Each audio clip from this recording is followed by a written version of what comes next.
Welcome everyone and welcome to the latest episode of the Geeks Gambit. I'm your host as always, Barry, and for today's episode I'm going to be talking about the upcoming movie The Flash, scheduled for a November 2022 release. Of course, all subject to change. I'm just going to be giving my overall thoughts and kind of expectations for this film. Now, admittedly, this film has basically been in what we can call production hell. This movie, I believe, was originally scheduled for a 2018 release. If I remember rightly, this was actually supposed to be coming out before Aquaman, which was actually released at the end of 2018. This movie has had a very troubled pre-production, if you will. This film has already got through countless directors, and it was actually getting to the point where I was actually thinking, is this film actually going to happen? But it's happening. This film is coming. Now, some of the directors that have actually been touted to direct this film, everyone from Matthew Vaughn, of course, the director of Kingsman, really good film, Kick-Ass in 2010. Robert Zemeckis was even touted at one point, of course, Back to the Future trilogy director. A lot of directors have actually left this movie due to creative differences with the studio. We've even had the likes of Seth Graham-Smith as well as Rick Fumer. I can't actually pronounce his surname. He was actually, I believe, the first, or certainly one of the earliest directors attached to the film. But once again, he left due to creative differences. They finally locked in a director, Andreas Muschietti. I'm probably pronouncing that incorrect. The man that directed It, 2017's It, and Chapter 2. And of course, he directed 2013's horror movie, Mama. He's directing this film. Now, as I said, I was initially very excited for this movie. The Flash is one of my favorite characters in DC. Now, I firmly believe that this is going to be a completely different movie from what was originally scheduled in 2018. I firmly believe that what we were going to get back then was probably going to be a more linear film, more contained, in which case we probably would have had the Flash taken on the Rogues, maybe Reverse Flash. But I do believe that with 2017's Justice League, which needless to say was a massive underperformance and a huge disappointment, it threw a massive spanner in the works. And I actually believe that this film is going to essentially act as the reset button. For anyone that's a Flash fan, we know that the Flash is more than just a man that moves fast. This is a man that actually plays a big part in the DC universe. This is a man, there's a whole multiverse out there. And this movie is going to explore that multiverse, which I'm all for. But I will admit, as excited as I am for this film, there's also a great level of apprehension. I am actually quite nervous for this movie.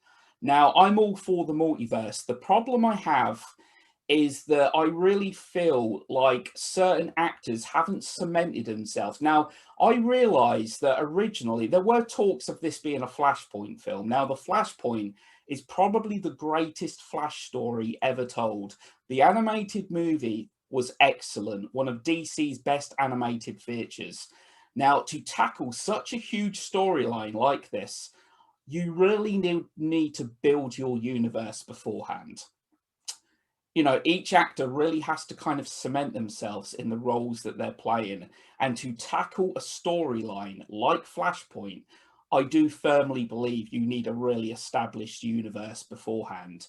Now, from what I understand, this isn't going to be a direct adaptation of Flashpoint, but it's certainly going to be incorporating certain elements, maybe a lot of elements from Flashpoint. So even though this is The Flash, the title is The Flash, we're probably going to get a lot of different characters in this film. Now, it's already been confirmed, I believe it was confirmed as of last year, that Michael Keaton is reprising his role as Batman. Now, this is where I'm conflicted. I'm a big fan of 89's Batman. I really like Batman Returns. I would absolutely love to see Michael Keaton back, purely for nostalgic purposes. I know for a lot of Batman fans, he's still considered to be the definitive, or certainly one of the greatest Batmen we've ever had on the big screen. So I'm excited to see Keaton back. Now, this is the worrying problem I have. As excited as I am to see Keaton, I really don't want Keaton there to be for the sake of being there. Now, Keaton, from what I understand, is a pretty selective actor. He's not a guy that just takes an easy paycheck or anything like that. I do feel like Michael Keaton is a guy that is generally quite selective about the films that he actually stars in. Now, I don't just want Keaton's Batman to be there so we can all like nerdgasm. Oh, look, it's Keaton's Batman. At this point in time, we don't really know what capacity Keaton plays in this film. If it's going to be a small role. I actually believe that this could be a sizable role in this film. I think there's every possibility of that. Maybe I'm hearing rumors that maybe he could be there in a mentoring capacity. And, at the end of the day, I think there is so much riding on this film. There is so much riding on it. As I said, I think this is going to be the big reset button. As to what direction the DC cinematic universe goes in from here, I have absolutely no idea. I have theories, but I would probably end up turning it into a 2-hour podcast. So I'm going to try and condense this, as much as I can. So Keaton's Affleck is there. Whether we're going to see Keaton actually partake in any action sequences, we don't know. I do believe that Ezra Miller actually stumbles upon the Batcave and he meets Michael Keaton's. I mean, just to have Michael Keaton back is a great thing. But as I said, I don't want them to rely solely on nostalgia. I really feel like Keaton has to play a real service, to be an important component in this plot. Now, not only are we getting Keaton, it's officially confirmed that we're getting Ben Affleck as well. So we actually have 2 Batmen in this movie. Now, as I said, it's the multiverse. All things are possible. With the multiverse, with a character like the Flash, he's your backup plan. By tapping into the Speed Force, the possibilities become endless. They become limitless. Now, Ben Affleck, Michael Keaton, again, we don't know to what capacity Ben Affleck is going to actually play in this film. It could be merely a little more than a cameo, a small role. Now, we did have some screenshots recently of Ben Affleck, or should I say his stunt actor, who's obviously standing in for him, on a bat cycle. So presumably there's going to be probably at least maybe one action sequence involving Ben Affleck. Again, I still believe that Ben Affleck deserved his own Bat solo film. I still think it's a shame. I feel like it's a bit of a missed opportunity not having his own movie. But as I've said before, what's done is done. The DC cinematic universe has really been kind of struggling to find the direction that it's moving in. And as a DC comic fan, it is quite frustrating. As I said before, I don't think it's all doom and gloom. I think they've churned out some good movies. Let's just put Marvel to one side now. Let's not compare it to Marvel, okay? You can like Marvel, you can like DC. Clearly, Disney have done a great job in constructing their universe and all that. But let's just treat DC on its own. There hasn't been a great level of consistency. So with this film, I feel like there's so much riding on this film. This is going to essentially reset things. Now, so we've got Ben Affleck, Michael Keaton. As to whether they share screen time, I don't know. And of course, this is a Flash movie, but it's clearly incorporating a lot of elements from Flashpoint. Supergirl is in this film, played by Sasha Cal, I believe her name is. Again, I'm just worried. As excited for this film as I am, and I am worried.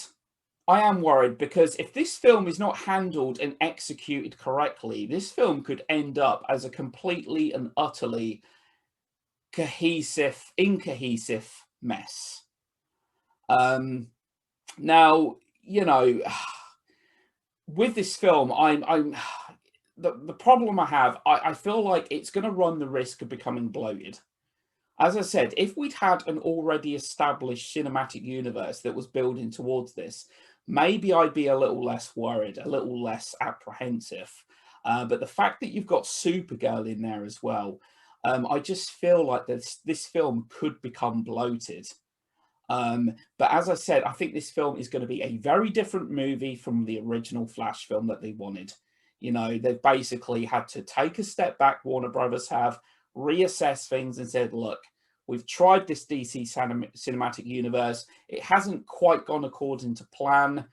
Let's start again from scratch. That's where the Flash movie, I believe, steps in.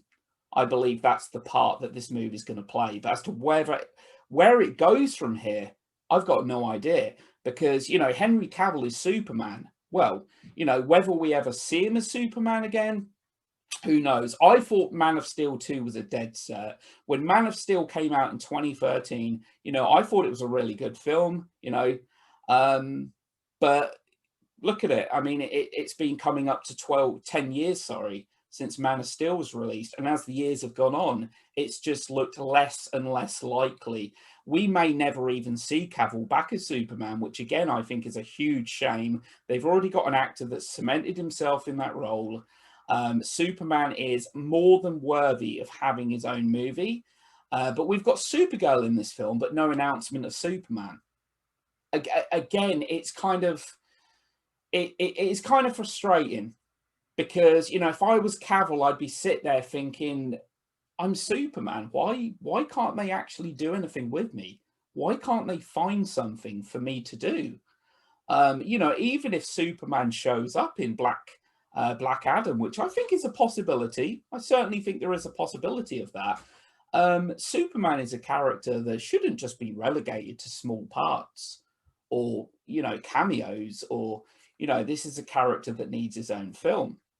But, you know, the great irony of it, this is the Flash film, but Batman, I mean, being the Batman fan that I am, he's obviously my favorite character, not just in the whole comic book genre, but my favorite character in fiction, full stop. Batman is the big selling point for me here. In all honesty, this is a Flash film, and I love the Flash. In all honesty, I might not be Ezra Miller's biggest lover. The 2017 film, we can't blame him for. The script was terrible. He was just an annoying little jokester. 90% of his lines were jokes, and the majority of which just fell flat. But what we got in the Snyder Cut was a better Flash. At the same time, I'm still not... I can't say that I love him as the Flash. I'm hoping the Flash movie will change that. I do like him as the Flash, but at no point did I think to myself, yeah, this guy is the Flash. He's cemented himself here. Whereas with Wonder Woman, Gal Gadot, even though I don't rate her as an actress, I do feel like she has established herself in that role. She brings the physicality to it. Yes, her acting is wooden, but I actually like Gal Gadot as Wonder Woman. So I'm hoping this movie can win me over with Ezra Miller's Flash. Now, from what I understand the story, the only details we know, he goes back in time to try and, again, this is taking elements right out of Flashpoint here, which for anyone that's not read Flashpoint or seen the DC animated film, I cannot recommend it enough. In that story, we get Thomas Wayne as Batman. In this alternate world, it's actually Thomas Wayne. It was Bruce Wayne that was shot in Crime Alley, and Thomas Wayne becomes the Batman. And by God, he's a great Batman. Quite a contrast to his son. This is a gun-toting Batman, a harder, more grizzled Batman, if you will.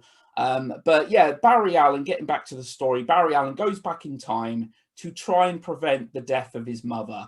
By doing so, he creates an alternate timeline, a drift, if you will, a rift, sorry. And it creates alternate versions, an alternate world with alternate versions of each character.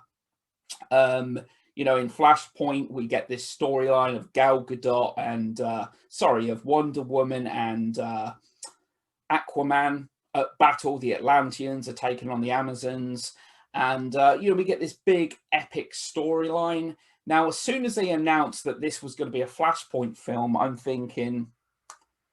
I mean, yeah, it might look epic and all that, but at the end of the day, you've not really done anything to kind of build towards these. I mean, you've got Aquaman. Aquaman, obviously Jason Momoa, he's had one film. Wonder Woman's had 2 films. Obviously, Wonder Woman 84 being a very big disappointment. but you haven't really done anything to build towards this. I think the Flashpoint movie is a Flashpoint film is way too big of a storyline to tackle without establishing your universe, cementing it first. But that's my worry. Now, this isn't, as I said, not a direct adaptation of Flashpoint. This is going to be taking elements from it, certainly. I mean, I'd be lying, though, if I said, look, I'm not excited to see Keaton as Batman. I am. And seeing the screenshot of the 89, 92 Batmobile, which is still my favorite, and probably I think a lot of people's favorites, big screen Batmobile. That fact alone is a selling point for me. But at the end of the day, as I've said, I don't want this film just to rely on that in order to sell itself. I want to see a good story. I would like to ideally see a heartfelt story as well. The actress name is escaping me, but obviously she appeared briefly in the Snyder Cut. She's playing Iris West, who of course is Barry Allen's love interest as well. I can't actually remember the actor that's playing Henry Allen, obviously Barry Allen's dad. Obviously, he was played by Billy Crudup in Justice League, the Snyder Cut. But yeah, so I'm excited, but kind of nervous, because if this isn't handled and executed well, as I said, this film could just end up becoming a bloated mess. But being the Batman fan I am, I can't wait to see Keaton. I cannot wait. I'm just hoping they do something very constructive with him. There's rumors that he could end up in, as I said, a mentoring capacity for the future of the DCEU. If there is even a DCU after this, who knows? But that is the reason I feel this film has taken such a long time getting here, because it's ironic. The Flash, for the world's fastest man, he's certainly taken a hell of a long time getting here, isn't he? I think this film was first announced in like 2016. I think it was scheduled for a 2018 release, as I said. I think it was supposed to come out in the spring. It was the spring or summer of 2018. 3 years ago. 3 years ago. And it only went into pre-production earlier this year. It actually went into production just a few months ago. So this film is definitely happening. The ball is rolling. But at the moment, we really don't know many details. All we really know is that it's obviously borrowing a lot of elements from Flashpoint. We've got 2 Batmen in there.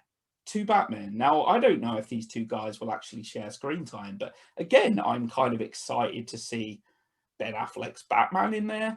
But it could be very confusing for people. It could be very confusing. Even myself. I mean, I've read countless multiverse comics. Me personally, I prefer things when they're a little more linear. I'm not actually a massive fan of the multiverse. I'm not the biggest fan of it. I think certainly if you're going to do a Flash film, I really feel like it has to be a more confined movie.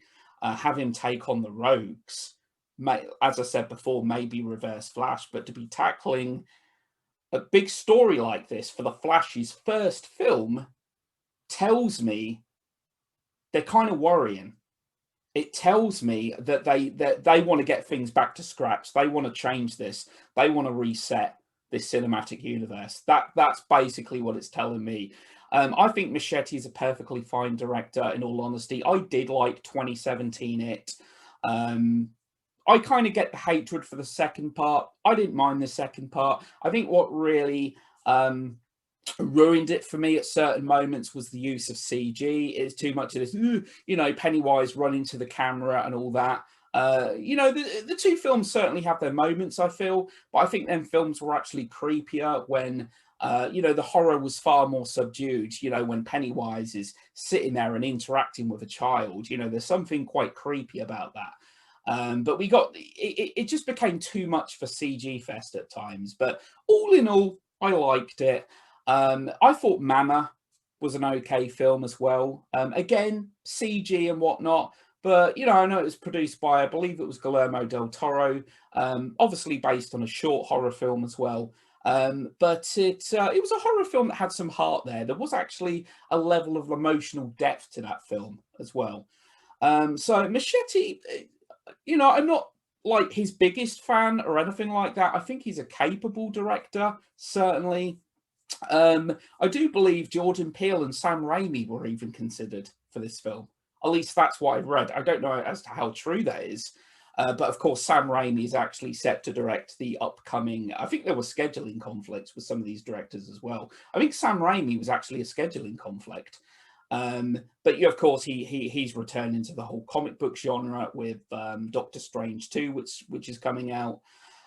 So yeah, regarding this film, excited but nervous, but quite nervous. I just want a good move. I want to see a good Flash film, but this isn't just going to be a Flash film because obviously we've got two Batmen in there. We've got Supergirl in there. As to what part she plays in the storyline, I have no idea. Again, who knows? She might be in the film for a couple of scenes. That may be it. It may be little more than a fleeting cameo. And I'm just wondering how much has to over the next few months as to how many other characters are going to be listed. Is Gal Gadot's Wonder Woman going to be in there? Is she going to have like a little cameo, a little appearance, and Jason Momoa's Aquaman or whatever? You know, with this kind of storyline, the Flashpoint, almost anything is possible. In all honesty, so but that's all I really want to talk about regarding this film. Its big selling point for me, ironically, even though I want this to be a Flash movie, Keaton's Batman.